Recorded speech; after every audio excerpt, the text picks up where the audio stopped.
Either I will come back hoisting the tricolor or I will come back wrapped in it.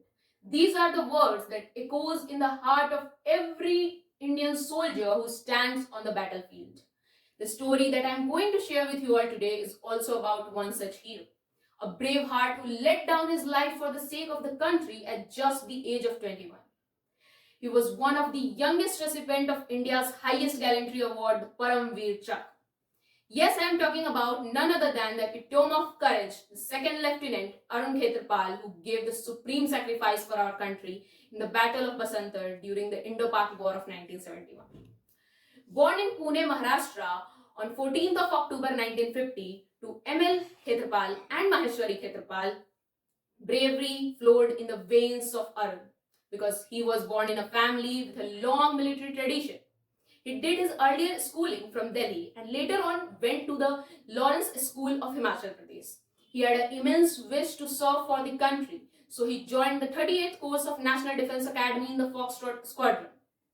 He had excellent leadership qualities which became evident when he became the squadron cadet captain there and led his squadron to become the champions. Now, after completing the training from National Defence Academy and Indian Military Academy, he was finally commissioned as the second lieutenant in the 17th Pune Horse Regiment of Indian Army on 13th June 1971. After that, he went for the Young Officers course in Ahmednagar, but not even 6 months had passed that he was recalled because tensions were increasing in Jammu, Punjab, Sakargarh region, and there was a call for war.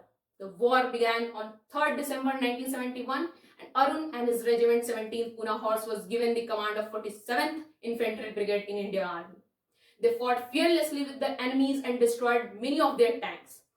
When Arun's own Centurion tank was hit and caught fire, he was ordered to abandon. But he fearlessly refused on the radio and said, "No sir, I will not abandon my tank. My main gun is still firing. I will get these bastards." After that, he destroyed the last tank of the enemies and unfortunately, his own tank was fatally hit and he got martyred in the line of action on 16th of December 1971. After that, he was awarded with the India's highest gallantry award, the Param Veer Chakra, for his supreme sacrifice for our nation and became an immortal inspiration for all the upcoming youths that fight for your nation no matter what the conditions are. Fight for your nation no matter what your age is and fight for the nation no matter how huge your enemies are. This was Akanksha Kumari of Standard 10th from NSDMA Public School, Dumra, Sitamarhi. Thank you. Jai Hind, Jai Bharat.